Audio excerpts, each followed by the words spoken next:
नमस्कार दर्शकों, स्वागत है आप सभी का डीडी उत्तराखंड के खास कार्यक्रम करियर काउंसलिंग में। इस कार्यक्रम के माध्यम से हम आपसे बात करेंगे और आपको हम तमाम जो है सुझाव हम आपको देंगे करियर से जुड़े हुए। और इसी कोशिश में आज हमारे साथ स्टूडियो में एक बेहद खास मेहमान मौजूद हैं और दर्शकों चलिए मैं आपको उनसे इंट्रोड्यूस कराती हूँ, हमसे मुलाकात उनकी करवाती हूँ। हमारे साथ आज स्टूडियो में मौजूद हैं डॉक्टर कुलिन कुमार जोशी। सर, आपका बहुत बहुत स्वागत है हमारे खास कार्यक्रम में। आप गढ़वाल यूनिवर्सिटी में अभी कार्यरत हैं और सेंटर फॉर परफॉर्मिंग आर्ट्स में आप जो है वहाँ पर पढ़ाते हैं। तो सर, सबसे पहले मैं आपसे जानना चाहूँगी कैसे आप रंगमंच से जुड़े और कैसे आपका जो ये नाता है रंगमंच से जुड़ा। अच्छा, मेरी रंगमंची यात्रा लगभग 25 वर्ष पुरानी है। तो मैं पिथौरागढ़ से ताल्लुक़ रखता हूँ और पिथौरागढ़ में एक ग्रुप हुआ करता था, अभी भी है। तो उसमें हमारे गुरु डॉक्टर एहसान बख्श जो थे, उनके साथ मैंने नाटक करना शुरू किया और सन 2000 में मेरा पहला नाटक था उनके निर्देशन में, वो था वापसी। और उसके बाद तो एक लंबी श्रृंखला है, लगभग 26 नाटक खुद मैंने डायरेक्ट किए हैं और बहुत सारे नाटकों को अलग अलग विश्वविद्यालयों में निर्देशित किया है जी। तो यात्रा पिथौरागढ़ से शुरू होती है, फिर भारतीय नाट्य अकादमी का पढ़ाव है और फिर मुंबई, फिर पुणे फिल्म इंस्टीट्यूट और फिर अलग अलग यूनिवर्सिटीज़ में पढ़ाने का। तो ये मिला जुला सा सफ़र रहा है मेरा जी।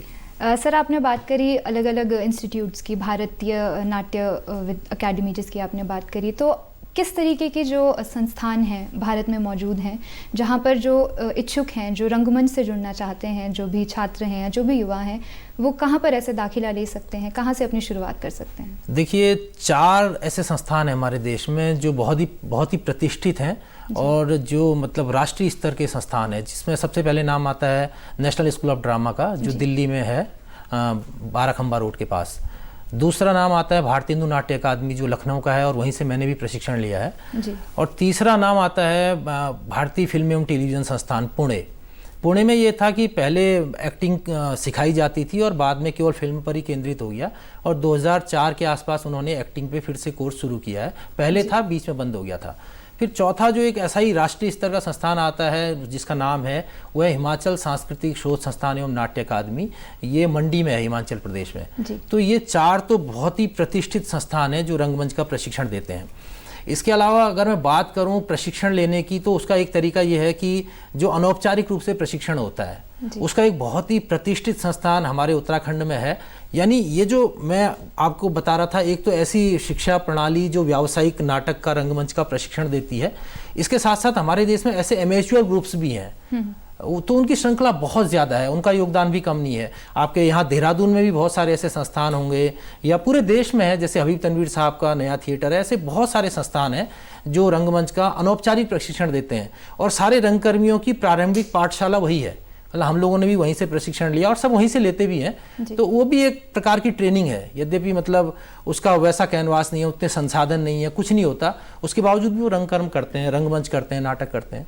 तो ऐसे संस्थान बहुत सारे हैं जो ग्रुप्स हैं बेसिकली। ये जी, जो आपने भी बात करी एमेच्योर ग्रुप्स की, एक तो हमारे जो है राष्ट्रीय लेवल के, नेशनल लेवल के संस्थान हैं, एमेच्योर ग्रुप्स भी पूरे देश भर में फैले हुए हैं। तो ऐसे कुछ एमेच्योर ग्रुप्स में मतलब दाखिला जो है छात्र ले सकते हैं आसानी से। एमेच्योर ग्रुप तो ऐसा होता है जैसे आपके देहरादून में भी होंगे, आलोक उल्फत साहब हैं, हाँ, जैसे क्या कहते हैं, डांस सीखने वाला डांस के ट्यूटर के पास जाता है, शिक्षक के पास जाता है, ठीक है।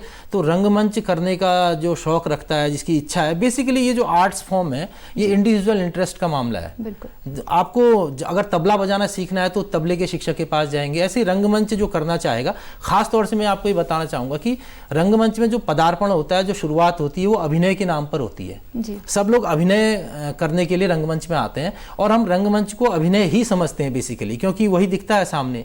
लेकिन इतना बड़ा संसार है और मैं पिछले 20-25 वर्षों से इस फील्ड में हूँ, अब समझ में आ रहा है कि थोड़ा थोड़ा समझ में आने लगा है। इतना बड़ा फील्ड है, यानी इतने इसके अंदर घटक हैं। जैसे हम अभी कैमरे के सामने बैठे हुए हैं, जैसे लाइट है, सेट है, कॉस्ट्यूम है, मेकअप है, प्रॉपर्टी है, डायरेक्शन है, एक्टिंग है, राइटिंग है जी।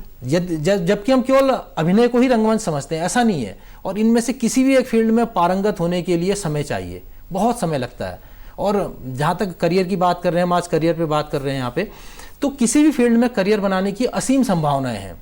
जैसे अच्छे लाइट डिज़ाइनर उपलब्ध नहीं होते छोटे शहरों में, अच्छे सेट डिज़ाइनर उपलब्ध नहीं होते, एक्टिंग के अच्छे टीचरों की बहुत ज़्यादा ज़रूरत है देश में। तो बहुत सारे फील्ड्स में संभावनाएं होती हैं।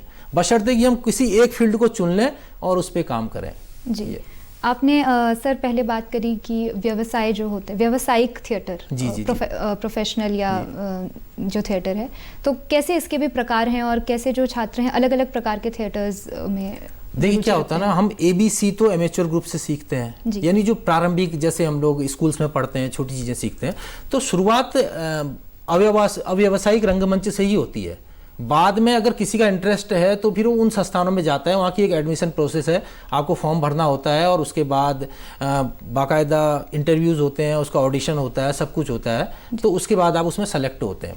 बाकी एमेच्योर ग्रुप्स तो साल भर प्रस्तुतियाँ करते हैं। बस फ़र्क ये है कि जो व्यावसायिक संस्थान है, जिसमें खास तौर से हम NSD की बात करेंगे और BNA की बात करेंगे, यहाँ पे नाटक करने के लिए बहुत सारा बजट होता है, लेकिन जो अव्यावसायिक संस्थान है उनके पास फंडिंग नहीं होती, उसके बावजूद भी वो अच्छा काम करते हैं।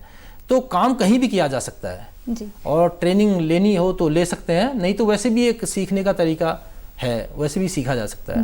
जी बिल्कुल सर, क्रिएटिविटी का जो है इस फील्ड में बहुत महत्व है, और अगर आपके अंदर क्रिएटिविटी है और अगर आप चाहते हैं कि अभिनय में जाए या और भी जिस तरीके के आपने तमाम लाइट्स और मेकअप और बहुत सारी चीज़ें आपने बताई, तो उसमें भी जो है छात्र बिल्कुल शामिल हो सकते हैं। जी सर, तो कुछ शैक्षणिक जो योग्यता है न्यूनतम कुछ रहती है कोर्सेज में? हाँ, वो बताऊँगा। अगर मैं इसकी बात करूँ, मंडी का जो संस्थान है उसकी 12th है, मतलब 12th पास विद्यार्थी वहाँ जा सकते हैं, और BNA और NSD के लिए मिनिमम ग्रेजुएशन है, यानी आपको किसी भी स्ट्रीम में, यानी जो 3-4 स्ट्रीम्स हैं हमारी, उसमें से किसी में भी ग्रेजुएट होना चाहिए, और उसके बाद ऑडिशंस की प्रक्रिया होती है और आप सेलेक्ट हो सकते हैं। ये मिनिमम योग्यता है इसके। जी, इसके अलावा सर एंट्रेंस एग्जाम और इंटरव्यू इसमें? हाँ, वो तो होता है, वो तो स्पीच होती है, लंबी चौड़ी स्पीच, वो संस्थान खुद भेजते हैं। पहले तो आपका जो काम है उसके आधार पर आपका पहले लेवल की स्क्रूटनी होती है, जिसमें से चुनिंदा बच्चों को वो दूसरे राउंड के लिए बुलाते हैं, इंटरव्यू के लिए, फिर उसमें ऑडिशंस होते हैं,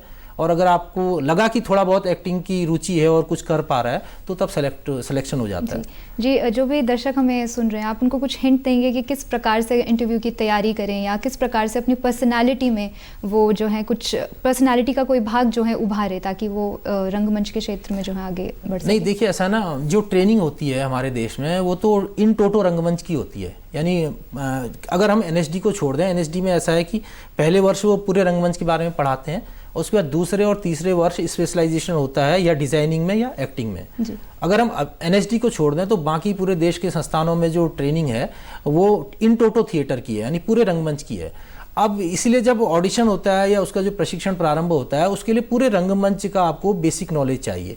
खास तौर से हिंदुस्तान के रंगमंच के बारे में, जैसे नाट्यशास्त्र है, ये हमारा एकमात्र जो है प्रारंभिक ग्रंथ है रंगमंच को लेकर के, और उसी तरह से जैसे वैश्विक संदर्भ में तो बहुत सारे सिद्धांत हैं, तो वैश्विक सिद्धांतों की थोड़ी बहुत जानकारी चाहिए। उसके अलावा भारतीय रंगमंच की समझ चाहिए कि दोनों लेवल पे, कि व्यावसायिक रंगमंच हिंदुस्तान में कैसे है और मतलब अव्यावसायिक रंगमंच किस तरह से है, तो उसकी दोनों के बारे में समझ चाहिए, और उसी से वो पूछते हैं। और नाटक जो है, पर्टिकुलरली जो नाटक हमारी जो स्क्रिप्ट्स हैं, उसके वो लंबे लंबे पैसेज, जिनको हम स्पीच बोलते हैं, तो वो स्पीच भेजते हैं बच्चों को तैयार करने के लिए।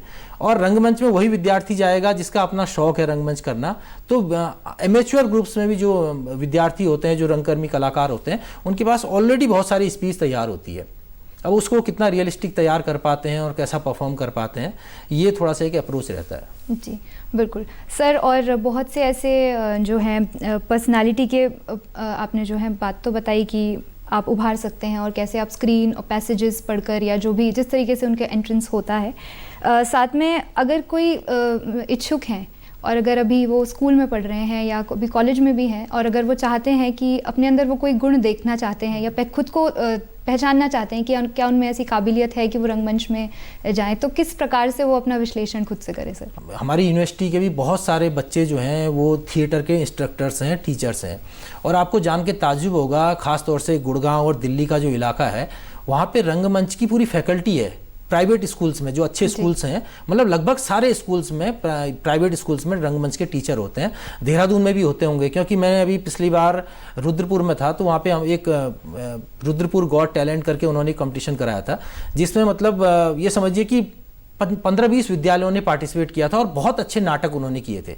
कहने का मतलब क्या है कि एक तो जो जुड़ना चाहें उनके लिए, एक तो ये होते हैं कि विद्यालय स्तर पर भी रंगमंच की गतिविधियाँ होती हैं। और दूसरा, हर शहर में कम से कम 2, 4, 8, 10 रंगमंच के समूह होते हैं जो नाटक करते हैं। तो आप वहाँ जाकर के नाटक कर सकते हैं, उनके साथ सीख सकते हैं, और वो जाने अनजाने बहुत सारी चीज़ें हमारे गुरु लोग बता देते हैं। जी तो ये एक सीखने का तरीका हो सकता है रंगमंच का बेसिक। बिल्कुल। आपने जैसे भी बात करी, स्कूल लेवल पर भी ऐसे जो है थिएटर्स जो है स्टार्ट हो चुके हैं। तो किस प्रकार से कितने ऐसे छात्र हैं जो अपने टैलेंट के अनुरूप जो हैं अपना सोचें कि आप किस फील्ड में जाना चाहते हैं? मतलब जैसे आपने डिफरेंट उसके एस्पेक्ट बताए कि लाइटिंग और कैसे और तरीके के जो इसमें थिएटर में हैं, आप उनको शेयर करेंगे सर? नहीं, देखिए ऐसा है ना, ये तो कला का जो क्षेत्र है तो ये तो बड़ा इंडिविजुअल इंटरेस्ट का मामला होता है। हम ये नहीं कह सकते कि बच्चे तूने लाइट में जाना है, तूने कैमरे में जाना है, या तूने क्या कहते हैं राइटिंग के फील्ड में जाना है, डायरेक्शन में जाना है। होता क्या है ना, जब हम उस फील्ड में जाते हैं तो पता चलता है कि हम किसको बेहतर कर सकते हैं। क्योंकि यदि मुझसे संवाद ही नहीं बोला जा रहा, मैं बार बार फंबल कर रहा हूँ, या मुझे उसमें इंटरेस्ट नहीं आ रहा, या लोग मेरे काम को अप्रिसिएट नहीं कर रहे हैं, तो बहुत सारे स्रोतों से पता चल जाता है कि ये फील्ड मेरे लिए है या नहीं है। तो उसके बाद कौन से काम को मैं बेहतर कर सकता हूँ, ये तो बड़ा इंडिविजुअल है। कोई बता नहीं सकता कि तू एक्टर बनेगा, तू डायरेक्टर बनेगा, तू राइटर बनेगा, या तू कैमरामैन बनेगा। वो तो, क्योंकि हर काम में समय तो लगेगा, आपको उसकी बारीक चीज़ों को समझने में समय तो लगता है, बहुत ज़्यादा समय लगता है। तो ज़्यादा समय तक आप उसी काम को बेहतर कर सकते हैं जिस काम को करने में आपको मज़ा आता है। तो वो खुद ही चूज़ कर लेते हैं। तो इसीलिए देखिए, हमारे ड्रामा स्कूल से निकले हुए, मैं खासतौर से यदि BNA की बात करूँ तो एक मुनीश सप्पल निकले हैं। तो भारतीय नाट्य अकादमी में ऐसा कहीं सिखाया नहीं जाता कि स्पेशली आर्ट डायरेक्शन क्या है, लेकिन मुनीश सप्पल साहब ने बहुत सारी फिल्मों का आर्ट डायरेक्शन किया है। ऐसे ही राजीव जैन साहब हैं, बहुत बड़े कैमरामैन हैं। अब कैमरा तो BNA में जिस दौर में उन्होंने सीखा था, तब तो कैमरा वहाँ पे सिखाया नहीं जाता था। बाद में हम लोग तो फिल्म इंस्टीट्यूट जाने लगे, थोड़ा बहुत कम से कम वीडियो का काम देखने लगे। तो कहने का मतलब कि अब राजीव जैन साहब ने वो कैसे सीखा, वो BNA से तो केवल एक लाइन मिली उन्हें, तो उन्होंने खुद के इंटरेस्ट से सीखा। बिल्कुल। ये ठीक उसी तरह है जैसे ज़हूर आलम साहब हमारे नैनीताल के हैं, उन्होंने मतलब वो 50 लगभग 45-50 साल से नाटकों का निर्देशन कर रहे हैं और अभिनय भी करते हैं, आज भी करते हैं। तो उन्होंने कहीं सीखा नहीं, तो वो खुद का इंटरेस्ट का मामला है, तो वो तो खुद ही से पता चल जाता है। बिल्कुल, अगर आप इंटरेस्टेड हैं तो आप खुद ही पता करते हैं, खुद ही उस बारे में और ज़्यादा जानकारी प्राप्त करते हैं। बिल्कुल सर, जैसे सर कहते हैं कि अगर आप अच्छे लेखक बनना चाहते हैं तो आप अच्छी किताबें पढ़ें। तो अगर आप एक अच्छे अभिनेता बनना चाहते हैं, रंगकर्मी बनना चाहते हैं अच्छे, तो आप किस तरीके के सोर्सेज हैं, किन सोर्सेज पे रिलाय करें, चाहे वो लिटरेचर हो या अगर आप शेयर करना चाहें? देखिए, वर्ल्ड लिटरेचर की बात करें तो दुनिया में यदि सैद्धांतिक पक्ष में, देखिए आपका इंटरेस्ट क्या है, फिर से वही बात है। अगर आपने अध्यापन के क्षेत्र में जाना है तो आपको वैश्विक रंगमंच की समझ चाहिए, ठीक है। यदि केवल हम बात करें, जो क्योंकि मैक्सिमम लोग अभिनय से इच्छुक होकर के अभिनय के प्रति उनकी जो उत्कंठा होती है वो उनको रंगमंच में लेकर के आती है। तो ऐसे विद्यार्थियों को केवल नाटक पढ़ने चाहिए और नाटक करने चाहिए अगर एक्टिंग करनी है तो, क्योंकि ये करने की विधा है। ये ऐसा नहीं है कि आपको स्तानिस्लावस्की, ब्रेख्त, ग्रोटोवस्की और पीटर ब्रूक और सबको आपने पढ़ लिया और आप एक्टर हो गए, ऐसा नहीं है। अगर ऐसा होता तो फिर नैनीताल से 18-20 रंगकर्मी नहीं निकलते, फिर से मैं जिक्र कर रहा हूँ। तो कहने का मतलब क्या, करने की विधा है, जितना करेंगे उतना आता जाएगा और अच्छा होता जाएगा। तो ये सीधा सा एक फील्ड है। अगर उसको एकेडमिक्स में जाना है, जैसे हम लोग एकेडमिक्स में, तो हमें पूरा पढ़ना भी पड़ता है, थ्योरिटिकल और प्रैक्टिकल दोनों चीज़ें चाहिए एकेडमिक्स में अगर जाना है। फिर आपको उसकी डिग्रियाँ और वो सब भी चाहिए, ठीक है। लेकिन अगर केवल परफॉर्मेंस में जाना है तो फिर परफॉर्मेंस ही करते रहिए। जैसे उसके भी जैसे अलग अलग एस्पेक्ट्स हैं। जैसे किसी ने अगर ड्रामा लिखना है, प्ले राइट बनना है, तो वो नाटक लिखते रहे, क्योंकि कोई थ्योरी तो है नहीं। अच्छा लिखेगा, दूसरा और अच्छा होगा, तीसरा और अच्छा होगा। तो ये एक प्रक्रिया है जो अनवरत चलती है। जैसे हम लोग पोएट्री राइटिंग करते हैं, लगातार लिखते रहते हैं और कविताएं अच्छी होती जाती हैं, ठीक वैसा ही है, और कुछ नहीं है इसमें। यानी युवा जो है लगातार अपनी जो भी उनकी काबिलियत है उसको वो लगातार निखारते रहें, करते रहें और मंच पे आते रहें, क्योंकि ना असली परीक्षा तो हमारी मंच पे होती है। बिल्कुल, हम कितने काबिल हैं, हमारी काबिलियत क्या है, वो मंच पे दिखेगी, हमारी परफॉर्मेंस में पब्लिक हमें बता देगी। और अगर मैं कह रहा हूँ, अगर नहीं भी कर पा रहा है कोई विद्यार्थी, तब भी हताश होने की बात नहीं है। यदि वो रंगमंच में आ गया है, जिन क्षेत्रों का मैंने पहले उल्लेख किया, जैसे light set, costume, makeup, property, direction इत्यादि इत्यादि, वो किसी भी एक क्षेत्र में न केवल करियर बना सकता है बल्कि बहुत अच्छे रोजगार के अन्य अवसरों को भी उसमें खोज सकता है। बशर्ते कि यदि वो अभिनय छोड़ भी देता तब भी कोई दिक्कत नहीं है, क्योंकि हम लोग जब ड्रामा इंस्टीट्यूट से ट्रेंड होते हैं, अब मैं तो बीएनए से ट्रेंड था, बीएनए में टीचिंग तो सिखाई नहीं जाती, तो मैंने उसी से अपना दोबारा से एक अपना रास्ता खोजा और फिर उसको उसी में आगे बढ़ता रहा। तो हो जाता है वो, तो कोई भी क्षेत्र आप ढूंढ सकते हैं जी, बशर्ते कि लग रहे हैं। जी, इसमें एकेडमिक्स में भी जो है रंगमंच में आगे संभावनाएं, आप पढ़ा भी सकते हैं, आप ही का इंटरेस्ट होगा और आप ही जो है अन्य अपने जैसे छात्रों को आप पढ़ाएंगे, तो हाँ, ये भी संभव है। बहुत अच्छा फील्ड है। मैं कह रहा हूँ कि मतलब रंगमंच जो है हमें एक नया जीवन देता है। मंच पर तो हम बहुत सारे पात्रों को जीते ही हैं जी। तो बहुत अच्छा फील्ड है और आज के समय में तो मतलब ग्रोइंग है। और आप देखिए कि यदि पर्सनालिटी डेवलपमेंट के पॉइंट ऑफ व्यू से देखें तो मुझे नहीं लगता कि रंगमंच का जैसा कोई और विषय है। भरत मुनि ने कहा है कि न तत् ज्ञानम न तत् शिल्पम न सा विद्या न सा कला न सो योगो न तत्कर्मम नाट्ये अस्मिन् यन्न दृश्यते। यानी ऐसा कोई ज्ञान नहीं, ऐसी कोई कला नहीं, ऐसी कोई विद्या नहीं, ऐसी कोई शिक्षा नहीं है जो रंगमंच में शामिल ना हो। और बहुत सारी कार्यशालाएं होती हैं, हम खुद भी जगह जगह जाते हैं कि कैसे रंगमंच को शिक्षा के क्षेत्र में उसका प्रयोग करें।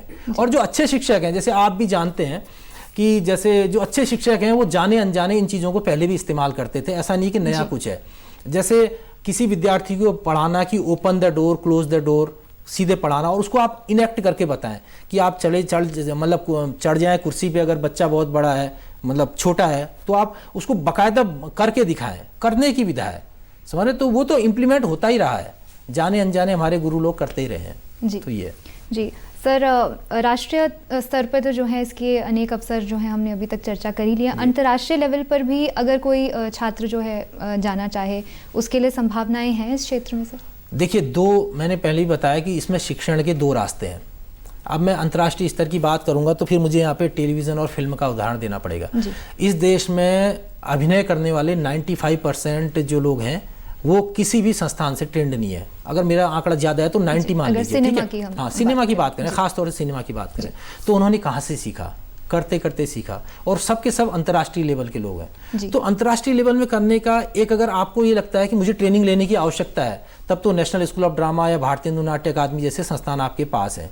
तो उनके यहाँ सेलेक्ट होने के लिए आपको अपने कैलिबर को एक लेवल तक डेवलप करना पड़ेगा, बाकी वो तराश देंगे। एक तो ये रास्ता है। दूसरा ये कि आप काम करते रहिए। और आजकल तो हर जगह फिल्में बन रही हैं। दिल्ली में बहुत शूट हो रहा है, लखनऊ में बहुत शूट हो रहा है, हमारे बहुत सारे फ्रेंड्स हैं, बहुत सारी फिल्में कर रहे हैं, वेब सीरीज़ कर रहे हैं और बहुत कुछ कर रहे हैं। तो वो करते करते करेंगे तो हो जाएगा, बाकी कोई और तो कुछ नहीं है इसका। जी। जैसे सर आपने अभी बात करी सिनेमा में, थिएटर से जुड़े हुए लोग सिनेमा में, अभी हमने देखा बहुत से ऐसे नाम हैं जो आजकल सिनेमा में हैं।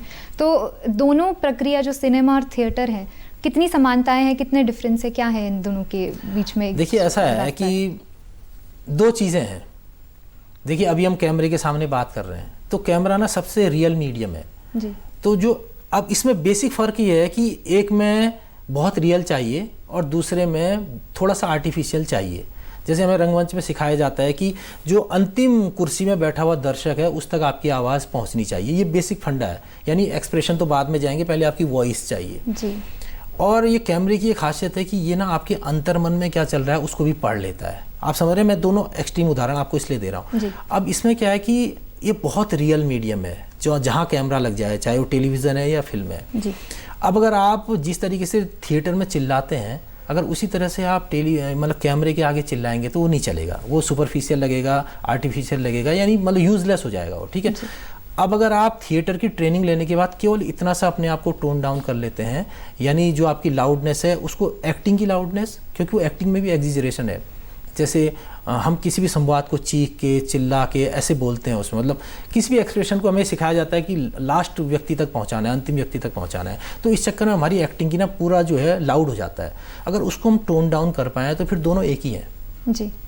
इसलिए आप देखेंगे कि जो बेहतरीन अभिनेता हैं, जैसे अनुपम खेर साहब हैं, या हम देखें नसीर साहब को हैं, ठीक है, या हम राकेश बेदी को देखें, या अतुल अग्निहोत्री को देखें, इस प्रकार के जितने बड़े बड़े अभिनेता हैं वो टेलीविज़न और फिल्म, और जैसे ये सौरभ शुक्ला हैं, ये लोग मतलब टेलीविज़न और फिल्म, यानी सिनेमा और सिनेमा और थिएटर दोनों करते हैं। ये दोनों को मैनेज कर लेते हैं क्योंकि ट्रेंड लोग हैं जी। अगर आप ट्रेनिंग किसी प्रक्रिया से लें, चाहे मतलब एमेच्योर थिएटर से लें या प्रोफेशनल थिएटर से लें, यानी इन दोनों चीज़ों को मैनेज कर लेंगे तो आप दोनों जगह बेहतर काम कर सकते हैं जी। तो ट्रेनिंग भी इसमें बहुत बड़ा रोल प्ले करती है कि अगर आप ट्रेंड हैं और आप जानते हैं, तो आप जो भी आपको अवसर मिलेंगे आप उसका ज़रूर भरपूर फ़ायदा उठा पाएंगे। मतलब ट्रेनिंग तो निश्चित रूप से फ़ायदा पहुंचाती है, लेकिन ऐसा नहीं है कि देखिए बीएनए के पास केवल 15 सीटें हैं, नेशनल स्कूल ऑफ ड्रामा के पास 20 सीटें हैं, जिसमें बहुत सारे रिजर्वेशन ऑल इंडिया, हाँ रिजर्वेशंस भी हैं, और ऑल इंडिया वो तो है ही है,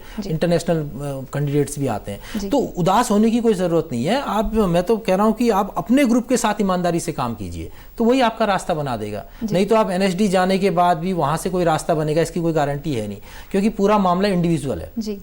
जैसे एनएसडी आपको एक सुविधा दे सकता है, आपको थ्योरी पढ़ा सकता है, बहुत चीज़ें बता सकता है, लेकिन वो आपको अभिनय कितना सिखाएगा वो इंडिविजुअल है मामला। पता चला हाँ, अगर आपने वहाँ मेहनत नहीं करी, हाँ मेहनत करी तो आप एमेच्योर ग्रुप में कर सकते हैं। आप करिए, लगे रहिए।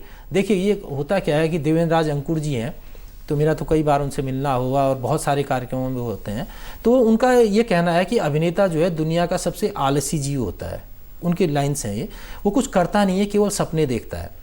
अब अभिनेता ये समझता है कि जब मुझे स्क्रिप्ट मिलेगी तब मैं काम करूंगा, जबकि ऐसा नहीं है। देखिए आपके आस पड़ोस में हारमोनियम बजाने वाले लोग हैं या रियाज करने वाले लोग हैं या जिस भी फील्ड की कला के, या कोई डांसर है, तो उसका एक निर्धारित समय होता है जब वो अपना रियाज करता है या करती हैं, जो भी है, ठीक है। लेकिन रंगमंच का अभिनेता ऐसा नहीं करता, रंगकर्मी ऐसा नहीं करता। उसको आप रियाज करते हुए बहुत कम पाएंगे, जब स्क्रिप्ट होगी तभी करेगा। तो क्या होता है कि उसको रियाज उसके लिए बहुत ज़रूरी होता है। तो फिर वो रियाज एनएसडी में जाकर के हो, बीएनए में जाकर के हो, या अपने एमेच्योर ग्रुप में हो, लेकिन जो अच्छा काम करते हैं वो रियाज करते हैं, चाहे वो गांव में करें या शहर में करें या पूरे देश में कहीं भी रंगमंच करें, तो वो रियाज करते हैं। और मेन बात रियाज की है, बाकी कुछ नहीं है। ये कोई एटॉमिक साइंस नहीं है कि मतलब कुछ हो जाएगा। जैसे मैं आज आपके सामने बैठा हूँ और 20-25 साल पहले का मेरे को तजुर्बा है, मुझे याद करूँ तो एहसान बख्शी जी ने मुझसे कहा, मैं हिंदी से एमए कर चुका था, आप देखिए, उन्होंने एक गीत गाने को बोला, और वो बल्ली सिंह चीमा जी का, हमारे रुद्रपुर के हैं, उनका ये गीत था। उसकी पंक्तियाँ थी, ले मशालें चल पड़े हैं लोग मेरे गाँव के।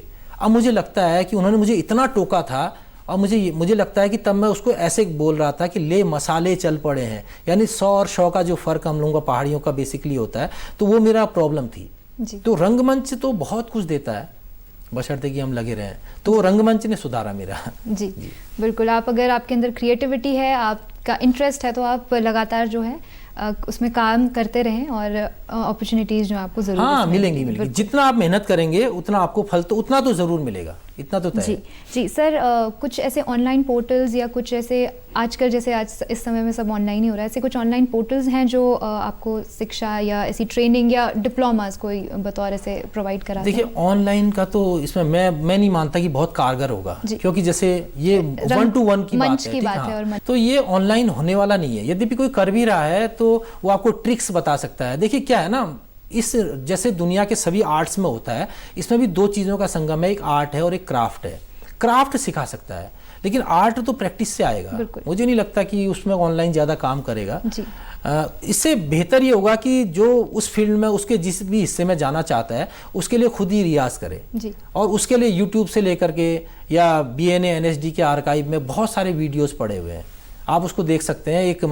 एक प्रक्रिया के रूप में क्या है, बाकी करना तो इंडिविजुअली है। तो बाकी लोगों ने ऑनलाइन कुछ खोला होगा, वो भी मदद करेगा, तो उसको ऐसे नकार नहीं सकते, लेकिन ऑनलाइन तो कम ही काम कर पाएगा मेरे हिसाब से। बिल्कुल। और सर हाल ही में नहीं पर बीते वर्ष में जो है एनएसडी द्वारा एक वर्कशॉप नाटक जो है यहाँ पर देहरादून में भी आयोजित हुआ था। ऐसे आने वाले समय में कुछ ऐसी कोशिश होगी एनएसडी द्वारा कि ऐसे रंगमंच के कार्यक्रम होंगे? देखिए पिछली बार तो एनएसडी ने एक बड़ा महोत्सव किया, यहाँ पे बहुत सारे नाटक थे, हम भी उसमें आए थे।